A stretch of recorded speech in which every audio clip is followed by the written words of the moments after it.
안녕하세요. 눈엣가시 같은 시댁 이야기 좀 해보려고 사연을 찾게 된 30대 여성입니다. 저는 친정에서 뭐 하나 부족한 것 없이 지원받고 자라 누굴 시기해 본 적은 딱히 없는데요. 그래서 그런가 시기를 하는 사람들을 보면 솔직히 얄미운 걸 넘어서 안타깝더라고요. 제가 감히 남의 인생에 감놔라 배놔라 할 입장 아닌 거 압니다. 그러나 가끔은 그 감너라 배나라 식의 간섭이 필요한 사람들도 있는 것 같네요. 그게 바로 저의 시댁 식구라고 생각하는데요. 옛말에 그런 농담 있잖아요. 가만히 있으니까 가만히로 본다는 말이요. 저는 살면서 이만큼 뻔뻔하게 남의 물건 탐내고 바라는 사람 처음 봤지 뭡니까? 어처구니 없고 초라한 근성을 가진 시댁 이야기를 지금부터 써내려 가볼까 합니다.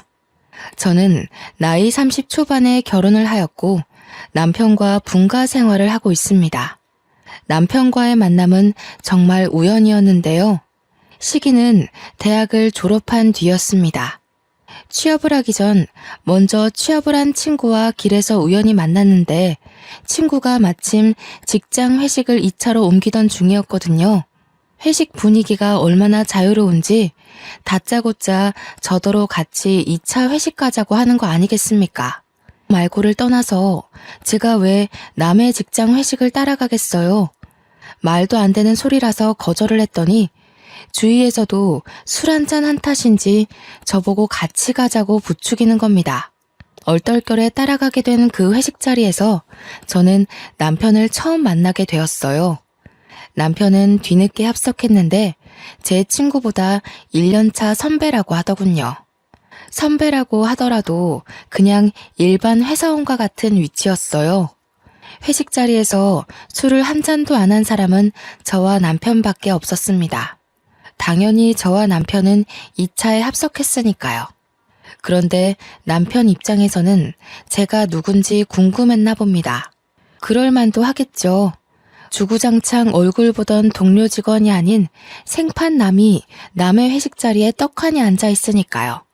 저와 남편은 마주보는 자리에 있었는데 저는 딱히 이 자리에 관심이 없었고 일면식 없기로는 남편뿐만 아니라 모두라서 저는 그 누구도 궁금하지 않았거든요. 남편은 아닌가 보더라고요. 계속 저를 훔쳐보는 게 느껴지긴 했는데 말을 걸 줄은 몰랐습니다. 당황스러웠겠네요. 불편하시면 먼저 일어나셔도 괜찮아요. 다들 기분 좋아서 너무 멋대로 행동했어요. 제가 대신 사과드릴게요. 남편은 제 친구와 직장 동료들의 무례를 듣고 저한테 대신 고개를 숙이는데 점잖아서 그런가 남편이 보여주는 관심이 나쁘지 않았습니다. 회식 자리에서 잠시 본 남편의 모습에선 어딘가 모르게 정직한 분위기가 있었거든요. 저와 남편의 인연은 그로부터 시작이었습니다. 남편이 그날 이후 제 친구한테 제 연락처를 물어봤더라고요. 남편한테서 먼저 연락 오기 전에 친구가 말해줬는데 좀 당황하긴 했지만 은근 남편의 연락을 기다렸어요. 그렇게 두 번째로 만나게 된 남편은 제 눈에 더 괜찮은 사람이었습니다. 특히 제 기준에서 인상이 깊었던 남편의 모습은 바로 남편의 취미 생활이었는데요. 남편이 출근 전 이른 새벽마다 푸깅이라는 취미 활동을 하고 있더라고요. 플로깅이란 조깅을 하면서 거리에 쓰레기를 줍는 일이에요. 별것 아닌 것 같지만 아무나 마음먹을 수 있는 일은 아니거든요. 그 취미로 인해 저는 남편이 어떤 사람인지 대강 예측이 되는 거 있죠. 남편의 올바른 도덕성과 태도에 활짝 열린 제 마음은 그때부터 아마 남편을 결혼 대상으로 보지 않았나 싶습니다.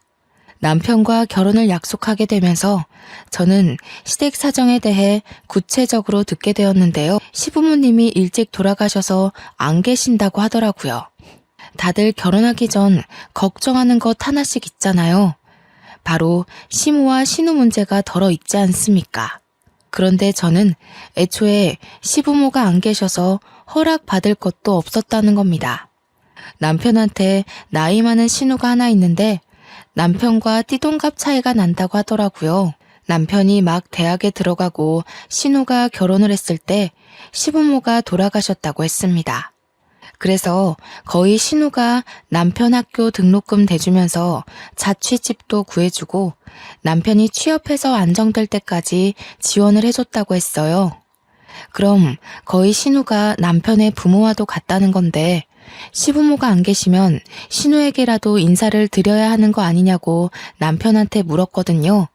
그런데 남편이 말하기를 말 그대로 누나이기 때문에 상견례는 하더라도 굳이 결혼 허락까진 받을 필요 없다고 그러더군요. 제가 알기론 남편이 신우에게 결혼을 한다고 통보를 했다는 것만 알고 있습니다. 그래서 끝내 인사는 못 드렸어요. 남들이 시모의 고나리질 때문에 고생하는 사연을 많이 들어봐서 아는데요. 일단 저는 그런 시집살이는 없겠다 싶어 남편에게 더 잘해야겠다는 생각이 들었어요. 신우와 처음 얼굴을 마주하게 된 건 상견례 자리에서였습니다. 신우는 웬 여학생 한 명이랑 같이 왔는데요. 남편이 신우한테 딸 하나가 있다고 지나가듯 말해줬던 게 생각나더군요. 남편한테 고등학생 조카가 있다는 걸 깜빡 잊고 있었습니다. 아이가 수험생이라고 들었습니다. 고등학생 3학년이면 한참 공부로 바쁠 때겠군요. 이런 데 나와서 괜히 시간을 뺏고 있는 건 아닌지 모르겠네요. 제 말이 그 말입니다. 시간이 금인데 딸애가 자기 삼촌을 끔찍이 좋아해서 기어코 이곳에 따라오겠다고 하는 거 있죠? 그래도 종일 있는 게 아니라서 머리 식힐 겸 데려왔습니다. 그럼요. 내내 글자만 보고 있으면 오히려 집중력 떨어져서 한 번쯤은 뇌가 쉬어줘야 된다고 하더라고요. 제 딸도 명문대 졸업했는데 내내 공부하지만은 않았어요. 어머, 그렇구나. 제 동생에 비해서 따님이 너무 과분한 것 같아요. 어쩜 이리 훌륭하게 키우셨대요? 제 동생이 옆에서 주눅 들진 말아야 할 텐데. 신우는 저와 초면인데도 제 칭찬을 적당히 섞어 부모님과 대화를 순탄하게 나누었습니다. 한 번씩 신우가 계속 서로의 형편을 비교했는데 그때마다 저희 부모님이 하하 웃으면서 걱정거리를 덜어주셨어요. 저희 부모님은 남편의 집안 사정에 대해선 크게 개의치 않으셨거든요. 아쉬울 것 없이 없는 살림을 사는 사람들은 기본적으로 사람 보는 눈이 높다고 생각할 수도 있는데 저희 부모님은 남의 가정사보단 인품을 중요시 여기세요. 사람만 좋다면 아마 남편이 백수라고 해도 허락을 해줬을 겁니다. 경제적인 부분이야 제가 충분히 가정을 책임질 만큼은 되니까 아마 사위 쪽 여건을 그리 염두한 건 아니지 않나 싶어요. 옛날부터 부모님이 사위 될 사람 고를 때 도박, 바람, 보증만 서는 사람이 아니라면 된다고 하셨거든요. 어쨌든 저도 그날 신우와 처음 대화를 해봤는데 그 시간만으로 사람을 완전히 판단할 수는 없겠지만 그리 거슬리는 부분은 딱히 없었던 걸로 기억이 납니다. 그러니까 더 이 결혼을 손꼽아 기다리기만 했겠죠. 그렇게 상견례 자리는 물 흐르듯 무탈하게 잘 치렀습니다. 남편과 신혼여행을 다녀온 후 처음으로 신우집에 가서 밥을 먹게 되었는데요. 남편이 신우집에 들어가기 전에 저한테 미리 언지를 주더라고요. 말했다시피 우리 집 형편이 자기네랑 많이 달라. 불편할 수도 있거든. 그래도 음식은 자기 좋아하는 걸로 말해놨으니까 괜찮을 거야. 또 봐. 괜찮다고 그러네. 집이 좋고 안 좋고가 무슨 문제라고. 그리고 나 다 잘 먹는다니깐. 괜히 형님 고생하게 왜 그런 말을 했어. 남편 가정이 부모님이 돌아가시면서 크게 기울었는데 부모님이 평소 대출받은 게 많아서 신우가 그걸 다 갚느라 형편을 펴기가 어려웠대요. 또 신우가 다른 상간남과 바람이 나는 바람에 소송도 당해서 위자료까지 갚느라고 부모님 사망보험금마저 다 날렸다네요. 남는 게 결국 살고 있는 집 하나 겨우 건진 거랍니다. 남편이 평범한 회사원이라고 했잖아요. 남편이 취직하고부터는 남편 벌이로 신우와 신우딸이 먹고 살고 있다더라고요. 이건 남편이 결혼하기 전 중요한 문제라고 생각하여 저와 의논한 부분이기도 합니다. 결혼하더라도 신우에게 지원하는 돈을 끊을 수 없다길래 이유를 물어보니까 신우가 디스크가 크게 와서 오래 앉아있지를 못해 일을 할 수 없다고 하더군요. 당연히 제 돈이 아니니까 그렇게 하라고 허락하고 시작한 결혼 생활이었습니다. 그런데 문제는 전혀 문제 없을 줄 알았던 시댁으로부터 생겼는데요. 신우의 본색이 상견례 때 봤던 조신함과 많이 거리가 있는 거 아니겠어요? 상견례 때 말고는 저와 처음 하는 겸상인데 거기서 신우가 저더러 뭐라고 한 줄 아십니까? 사돈댁이 넉넉하니까 우리가 얼마나 기가 차는지 몰라. 원래 학부모 모임 같은 거 안 나가는데 잘 나가는 올케 하나 들어왔으니 가볼까 하거든. 그래서 말이야, 올케 스타일 보니까 한두 푼 아닌 것 같은데 옷 좀 빌려줄 수 있어? 참, 이번에 신혼집 한남동으로 간다며? 우리가 그쪽으로 합가하면 안 될까? 보통 며느리가 시댁에 합가를 하는 건 들어봤어도 시댁이 며느리 집으로 합가를 부탁하는 건 또 처음이었네요. 신우가 저를 얼마나 편하게 생각하고 그런 말을 하는 건지 모르겠어요. 그러나 제 느낌상 마치 제 옷과 제 집을 취하기 위해서 기다리고 있던 것처럼 보이는 거 있죠? 당연히 거절했습니다. 이때는 신우의 의도를 알고 거절했다기보단 제가 원래 불편한 사람과 제 것을 공유하는 걸 안 좋아해요. 그러자 내내 제게 알랑방구 끼던 신우 표정이 싹 돌변하는 거 아니겠어요? 올케. 안 그래 보였는데 생각보다 매정하네.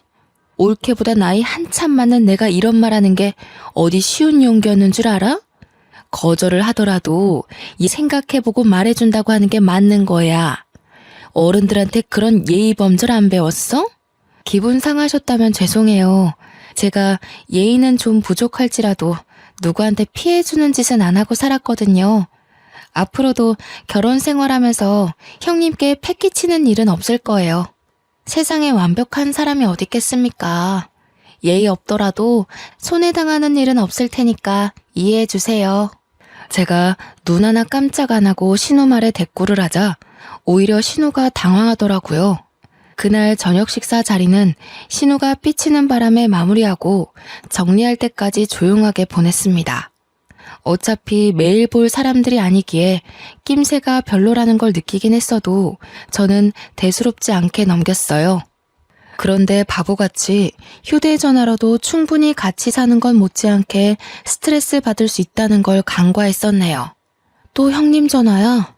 무슨 전화를 그렇게 많이 하셔? 나랑 연애할 때만 해도 이 정도로 연락하진 않았잖아.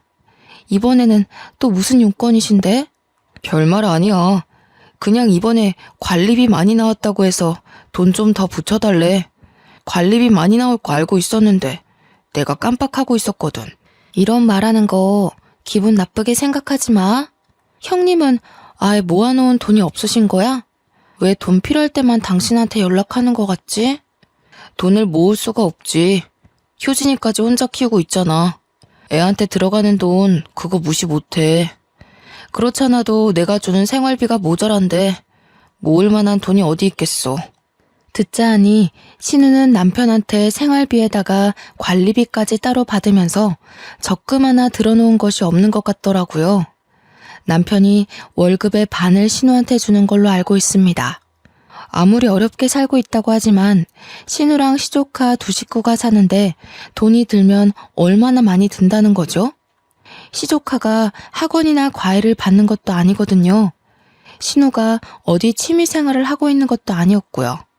제 눈에만 신우의 모습이 흥청망청 엉망인 소비 습관으로 보이는 걸까요? 차마 남편한테는 누나이기 때문에 한심하다는 소리까진 안 했습니다. 신우 하나만 기가 막히게 행동하는 거면 나름 참겠습니다만 제 남편한테 돈 가지고 연락하는 사람이 신우뿐만이 아니라는 거예요.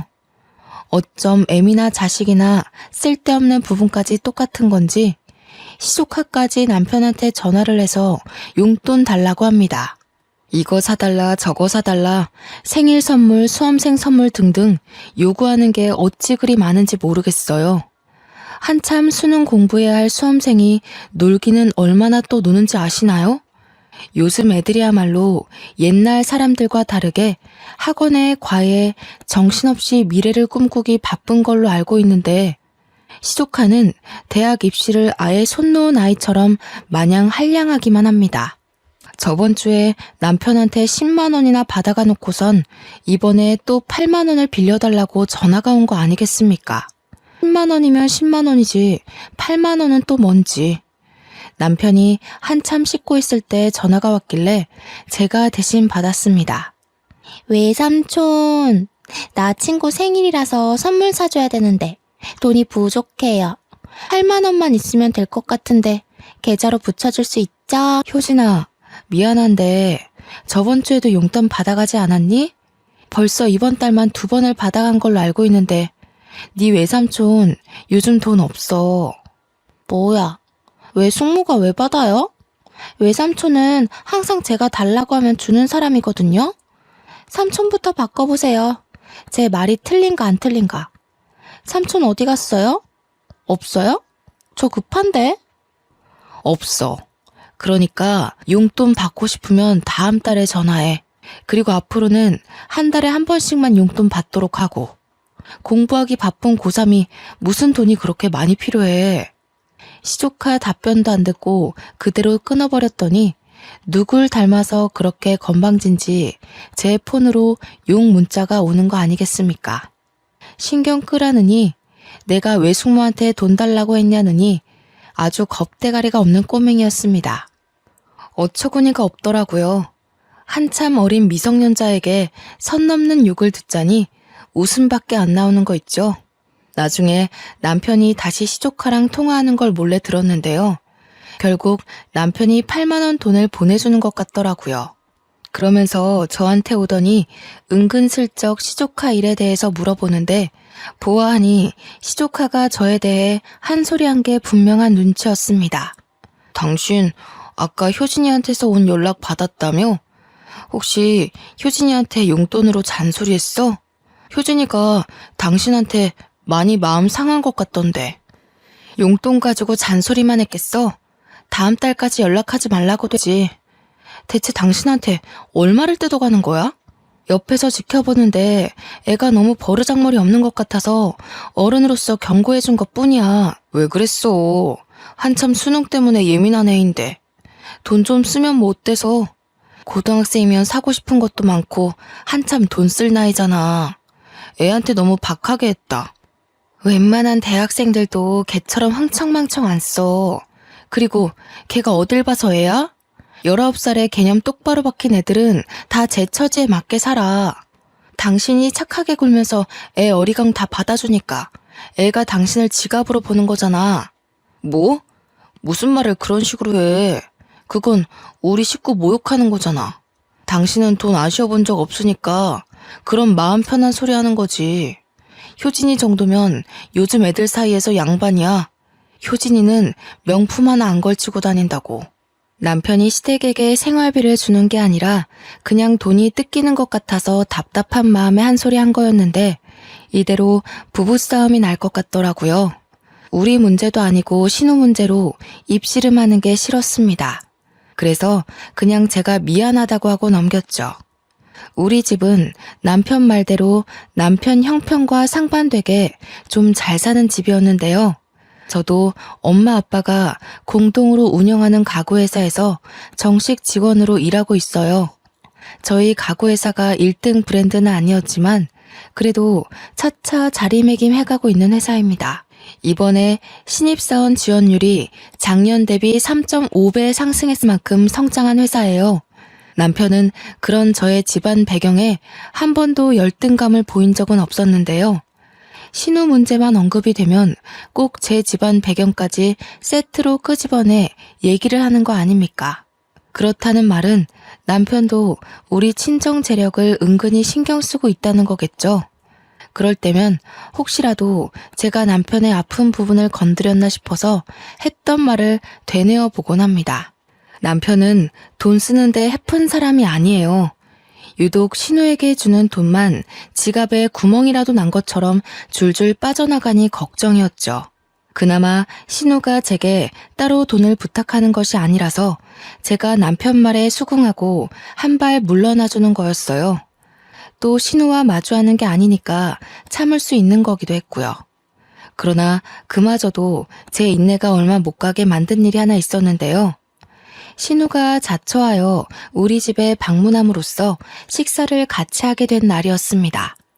올케는 가구집 딸이면서 어떻게 사돈끼리 선물 하나도 안 해주냐? 내가 주변 사람한테 자랑을 하려다가도 민망해서 못하겠어. 뭐 하나 받은 게 없으니까 사돈끼리 친분 있다고 말도 못하겠고, 지금이 남남이었을 때랑 다른 게 뭐야? 선물이요? 사돈끼리 왜 선물을 하죠? 형님과 저희 집이 당연히 엮일 일은 없잖아요. 원래 사돈은 얼굴 보고 사는 거 아닌 걸로 알아요. 형님이 느끼시는 남남, 그게 바로 사돈 관계예요. 선물을 왜 하냐니? 사돈이면 식구야. 같이 잘 먹고 잘 살아야 되는 거 아니겠어? 결혼이란 그런 거야. 집안과 집안이 하나가 되는 거. 글쎄요. 그렇게 생각하는 형님한테서 정작 저희 집은 받은 게 없네요. 친정 부모님도 딱히 사돈 안부 안 물으시는 것 보면 보통 사돈끼린 남남이 맞는 것 같은데. 어머나, 말 서운하게 하는 것 좀 봐. 우리는 워낙 없는 살림이니까 그렇지. 원래 있는 사람이 없는 집에 보태줘서 수준 맞춰주고 그런 거야. 처음 들어보네요. 이쪽에서 없는 쪽에 지원해주는 건 후원 아닌가요? 형님 부르과정이에요? 후견인이 필요해서 이런 부탁하시는 건가요? 뭐라고? 옳게. 지금 뭐라 그랬어? 부르과정? 거지라는 거야? 사람이 어쩜 이렇게 눈치가 없고 말귀를 못 알아먹어. 사회생활을 어떻게 하고 있는지 안 봐도 뻔하다. 행동거지 조심해. 딱 봐도 잘릴 팔자 같으니까. 발끈하는 신호 때문에 그날 저녁 분위기가 다 망가져 식사가 빨리 정리된 걸로 기억합니다. 그러자 내내 편식하면서 깨작거리던 시조카가 자기 엄마가 거짓 소리 들으니 딸내미로서 열이 제대로 받았나 보더라고요.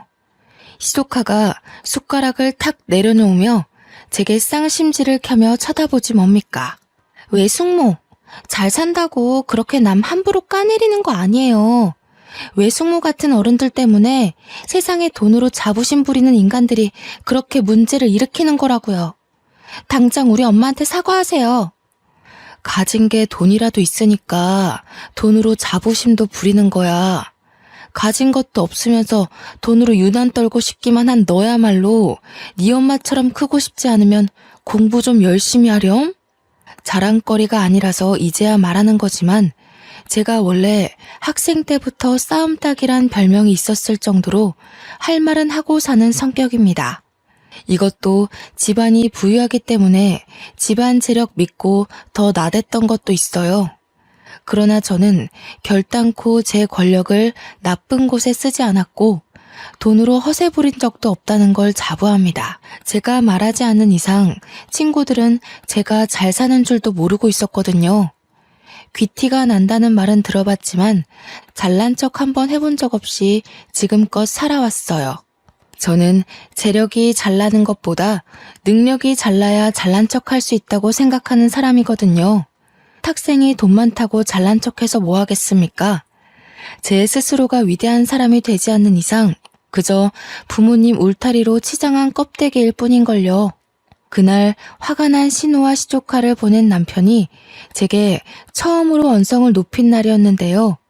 결국 남편과 신우 문제로 갈등이 생길 거라 예측은 했으나 그날이 결혼한 지 1년도 안 돼서 찾아올 줄은 몰랐네요. 당신 우리 가족 무시해? 그래, 그러니까 내가 앞에 있는데도 우리 가족한테 그렇게 함부로 말했던 거겠지. 정말 너무한 거 아니야? 효진이 말대로 돈 많다고 자부심 부리는 거야 뭐야? 당신은 내가 형님한테 한 말만 기억하고 당신 누나랑 조카가 나 상처 준 건 까먹었니? 그 사람들이 나한테 뭘 바라는지 못 느꼈어? 갈수록 더 뻔뻔해지잖아. 그게 뭐? 한참 어른이 그렇게까지 자존심 구겨가면서 부탁하는데 좀 해줄 수도 있는 거 아니야? 어쩜 그렇게 딱 자기 것만 생각해? 사돈이 남남이라고? 그럴 거면 우리가 왜 상견례 했는데? 평생 남남일 거 상견례도 하지 말고 우리들 알아서 결혼했어야지. 저 차를 왜 밟았냐고. 내가 내 거 빼앗기는 것 같아서 이러는 걸로 보여? 형님이 나한테 정말 부탁하는 걸로 보였어? 나는 형님이 나한테 당연하게 요구한다고 느꼈어. 나랑 형님 안면 튼 지 1년도 안 됐는데 집이며 옷이며 돈을 달라고 목소리 높이는 게 제대로 된 태도라고 봐? 나도 생각 있는 어른이야. 식구라고 봐주고 넘어가주는 건 사돈 관계에선 불필요하다고 생각해. 됐다. 말을 말자. 네가 이렇게까지 꽉 막힌 줄은 몰랐네. 여태 그냥 넘겨왔지만 오늘은 심했다는 것만 알아도 지쳐서 말할 힘도 없다. 그날 이후 남편과 며칠 동안 냉전 상태를 이어갔습니다. 그래도 남편이 친정아빠 생신날 착실하게 선물까지 사서 챙기는 효심을 보여줬기에 화해를 할 수 있었어요. 남편이 신우처럼 돈 밝히는 성격이었다면 저도 이 결혼 안 했을 겁니다. 애초에 남편의 관심을 받지도 않았을 거고요. 제가 남편을 좋아했던 이유가 바로 남의 것을 탐하지 않는 정직함과 올바른 도덕성 때문이었는데 신우 때문에 잠시 그걸 잊고 있었네요. 그 뒤로 남편과의 냉전 관계가 자연스레 허물어졌어요. 결혼하고 첫 싸움이었다 보니 서로 이전과 좀 달라진 부분이 있었는데요. 남편이 더 이상 제 앞에서 신우 얘기를 꺼내지 않는다는 겁니다. 남편과 신우는 시조카 때문이라도 떼어놓을 수 없는 관계거든요. 그래서 어쩔 수 없이 신우라는 존재가 저희 신혼집에 함께 떠돌고 있었는데 대판 싸우고 난 이후로는 남편이 신우 관한 얘기를 전부 입싹 닫은 거 있죠. 그렇다 보니 결혼하고 간만에 남편과의 시간에만 몰두할 수 있었습니다. 저 또한 신우에 대해 신경 쓰지 않아도 되어서 남편 내조에 더 신경 쓸 수 있었던 것 같아요. 진정한 신혼부부 분위기를 낼 수 있겠다고 은근 기대까지 하고 있었는데 아쉽게도 이 고요한 관계 또한 그리 길게 가지 못했습니다. 저와 남편 사이에 유일한 파동을 일으키는 것이 무엇이겠습니까? 예, 맞습니다. 또 신우 관련 일이었네요. 정확히 말하자면 이번 문제는 신우가 아닌 시조카 때문이었죠. 남편이랑만 소통하며 지내길래 남편이 없다면 굳이 시조카를 만날 일이 없다고 생각했는데요. 한날 시조카가 말도 없이 제 집을 찾아온 거 아니겠어요. 심지어 친구를 데려왔더라고요. 집에 남편은 당연히 없었고 저는 쉬는 날이라서 간만에 늦잠을 자고 있던 중이었습니다. 제가 잠기가 예민한 것도 아닌데 방문을 열어놓고 있던 터라 시조카 떠드는 소리를 모를 수가 없었어요. 전쟁 난 것처럼 시끄러워서 나가봤더니 시조카가 친구랑 같이 드레스룸에서 떠들고 있더군요. 대박! 반지 봐봐. 너무 잘 어울리지? 나 나중에 남자친구 생기면 이렇게 생긴 반지 맞추는 게 소원인데. 이거 다이아인가? 너무 예쁘다. 너 이렇게 예쁜 보석이 많은데 왜 한 번도 안 하고 왔어? 학교에 보석 들고 갔다가 잃어버릴 일 있어? 이거 다 우리 엄마가 젊을 때 하던 건데 나한테 물려준 거야. 그거 아마 다이아일걸? 가져도 되는데. 너 할래? 우와, 진짜? 할래. 근데 너네 엄마 진짜 감각 젊으시다. 우리 엄마는 완전 아줌마라서 보석도 은반지나 그냥 금반지 같은 것만 하지. 이런 디자인은 아예 모르거든. 참, 너희 엄마 무슨 일 한다고 했지? 가구회사 하고 있어. 할아버지가 가구회사 사장인데 나중에 엄마한테 물려준다더라고. 아빠 돌아가시는 바람에 엄마가 인수받게 됐대. 궁금하면 다음에 구경시켜줄까? 응. 그럼 너 완전 부자 아니야? 그 정도면 재벌집 딸이라고 해도 될 것 같은데. 말 안 해줬으면 진짜 모를 뻔했어. 이렇게 좋은 집안을 왜 숨겼대? 나라면 동네방네 자랑하고 다녔을 거야. 그냥 자랑하는 거 별로 안 좋아해서. 애들한테 소문 내지 마. 너는 특별히 제일 친한 친구니까 알려주는 거야. 괜히 소문나면 골치 아파져. 문 앞에 서서 구경하고 있던 저는 어처구니 없어서 내내 동영상 찍고 있었거든요. 그러면서 웃음까지 참느라 애먹었는데 결국 참지 못한 웃음이 손바닥을 비집고 나가버리고 말았지 뭡니까. 제 기척에 돌아본 시조카는 제가 집에 있는 줄 몰랐는지 엄청 소스라치게 놀라더라고요. 귀신을 봤다면 딱 저런 표정을 짓지 않을까 그런 우스운 생각을 했네요. 뭐야? 왜 여기 있어요? 집에 없다고 했는데 외삼촌이 분명 오늘 일 나갔다고 언제부터 그러고 있었어요? 내 집에 내가 있는 게 잘못됐니? 내가 쉬는 날이 시시각각 바뀌어서 외삼촌도 깜빡해봐. 근데 너 웃기는 애다. 나는 너 같은 딸을 둔 적이 없는데 왜 네가 말하는 엄마가 꼭 나 같을까? 무슨 소리 하는 거예요? 집에 있었으면 있다고 빨리 기척을 냈어야죠. 도둑이에요? 귀신도 아니고 왜 몰래 지켜보고 서 있어요? 짜증나게. 알아요. 그만 가자. 굉장히 당황스럽겠죠. 시조카는 횡설수설 변명만 하더니 어리둥절한 친구를 데리고 무작정 도망치려고 했습니다. 내버려 둘 수가 있나요? 그 앞을 제가 막아섰더니 시조카가 저를 엄청 째려보는 겁니다. 이런 피라미 같은 녀석에게 겁먹기엔 제가 너무 그 나이를 똑같이 지나와서 전혀 타격이 없었어요. 오히려 과거에 사춘기라고 부모님께 반항했던 내 모습이 이런 꼴이었을까 싶어 반성하는 계기만 되었네요. 가는 건 좋은데 주인 허락 없이 가져가는 건 도둑이겠지?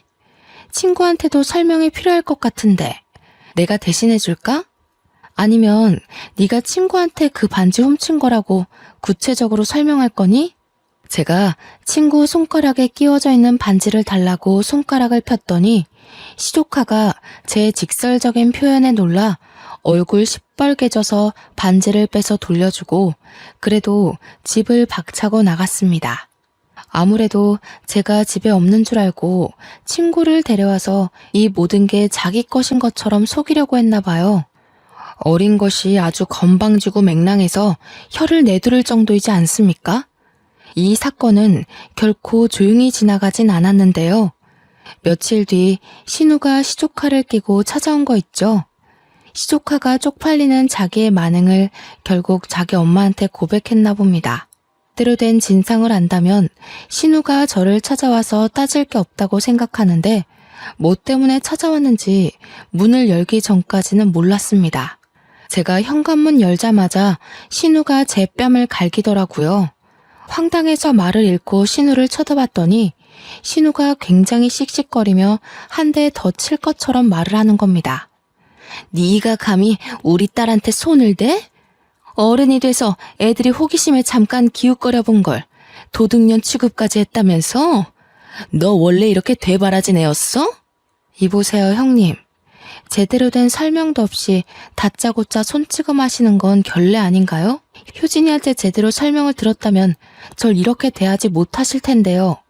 끝까지 뻔뻔하구나. 좀 산다고 적당히 굽히고 들어가 줬더니 네가 뭐 대통령 딸이라도 되는 줄 아니? 기가 막혀서 정말. 당장 우리 딸 앞에 무릎 꿇고 빌어. 우리한테 머리 조아릴 때까지 나 여기서 한 발자국도 못 나가. 듣자 하니 시조카가 저 때문에 개망신 당한 게 억울해서 신우한테까지 거짓말을 친 것 같더군요. 저를 완전 악당으로 만들어서 고자질 했더라고요. 맞지도 않은 뺨까지 맞았다고 거짓말하면서요. 남편은 어떻게 이런 환경 속에서 살아왔던 걸까요? 사람은 끼리끼리라던데 혹시 남편도 속셈을 숨기고 있는 건 아닌가 의심까지 드는 거 아니겠습니까? 신우의 억측이 너무 강해서 말로는 안 통할 것 같기에 저는 폰으로 찍어뒀던 지난 영상을 신우 코앞으로 들이밀었습니다. 솔직히 제가 보여준 영상만 봐도 시조카가 거짓말을 했다는 건 충분히 알 수 있는 증거였어요. 그러나 신우는 그걸 보고 잠깐만 당황하는 것 같더니 곧 제 폰을 빼앗아 바닥에 내팽겨치는 거 아니겠어요? 그러고는 신경질 내면서 발로 제 폰을 짓밟기 시작하는 거 있죠. 그 사이 시조카는 이미 제가 찍은 영상을 보고 충격 먹은 상태더라고요. 신우를 등에 업고 뻔뻔하게 고개 치켜들 땐 언제고 뒤늦게 입 닫고 조용히 있는 중이었습니다. 제가 이렇게 될 줄 모르고 그 재밌는 영상을 형님 앞에 들이밀었겠어요? 복사본이 따로 있어요. 지금 당장 저한테 사과하지 않으면 구라쟁이 딸내미 학교에서 쥐 죽은 듯 지내게 만들 수도 있어요. 딸 앞길 막는 엄마 되실 거예요? 건방진년, 네가 그렇게 잘났어?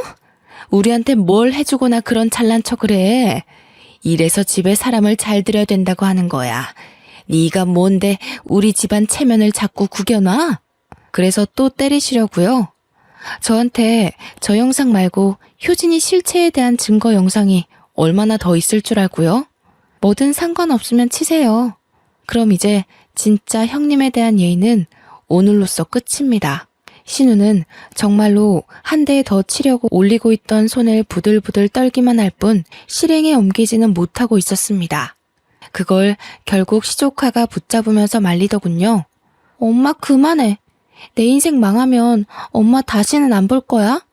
외숙모가 들고 있는 영상 퍼지면 나 진짜 왕따 당한다고. 그냥 집에 가자. 빨리. 시조카는 저를 째려보는 눈빛에 원망을 가득 담고 있었는데요. 그러면서도 정작 아무것도 하지 못한 채 신우만 데리고 사라졌습니다. 지금 생각해보면 저도 그때 한 대 때려줄 걸 그러지 못한 게 많이 아쉽더라고요. 뭐 다음을 기약하고 언젠가 꼭 후려쳐야겠다고 다짐하고 돌아섰네요. 이 사실을 퇴근하고 온 남편더러 알라고 신우가 박살냈던 휴대폰 그대로 신발장에 놔뒀습니다. 그러자 퇴근하고 온 남편이 휴대폰 뭐냐고 묻더라고요. 저는 기다렸다는 듯 사실을 모조리 말해주었죠. 그래서 그 어린애로 협박을 했다는 거야? 누나가 당신한테 손찌검을 한 건 잘못했지만 그거 나름대로 이해되는 행동 아니야? 자기 자식이 숙모란 사람한테 맞았는데 가만히 있는 엄마가 어딨겠어. 당신은 대체 이게 뭔 자랑이라고 당당하게 말해? 내가 지금 자랑하는 걸로 보여?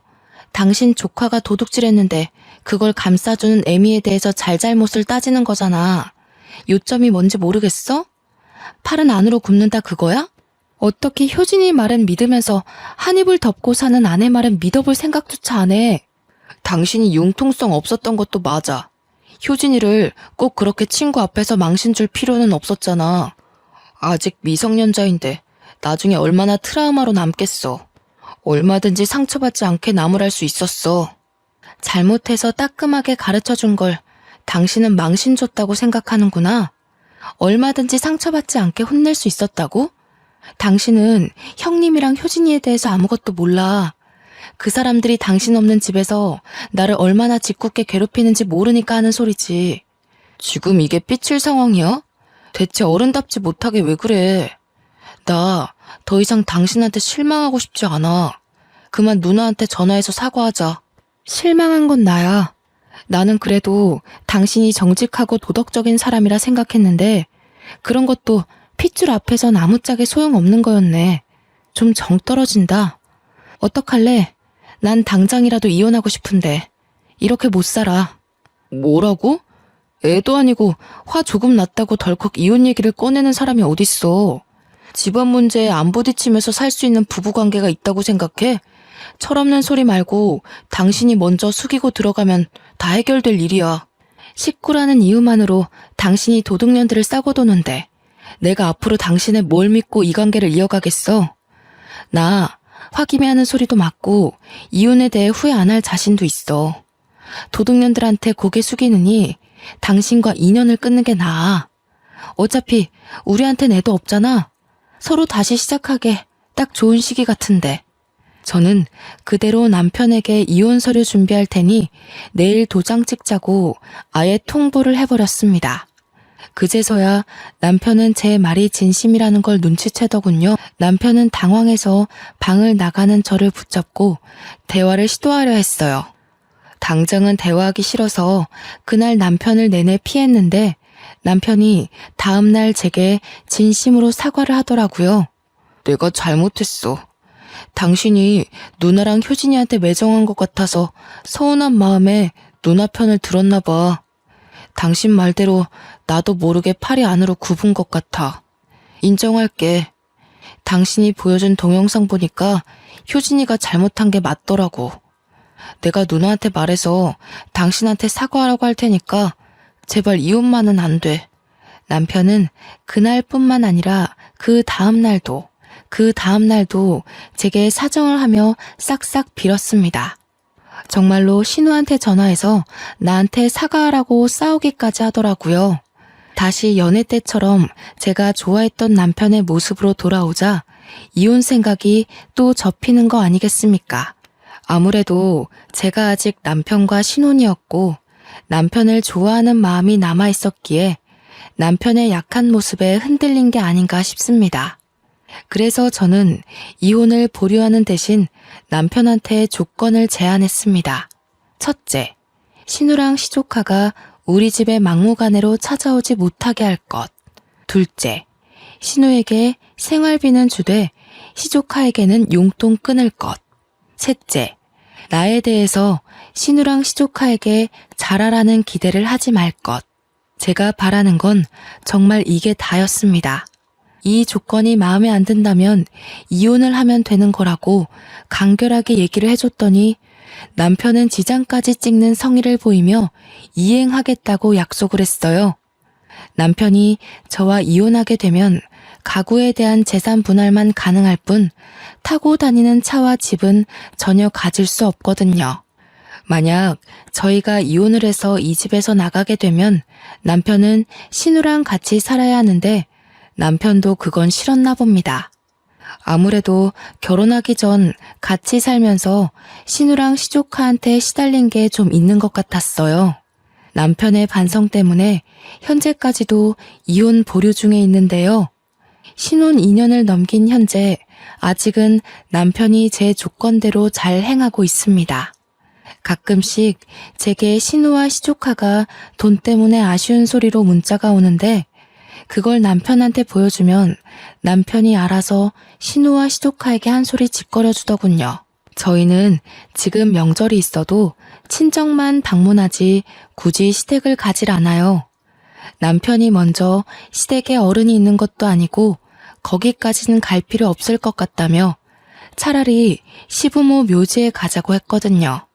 그래서 신우랑 시조카 못 본 지는 좀 됐습니다.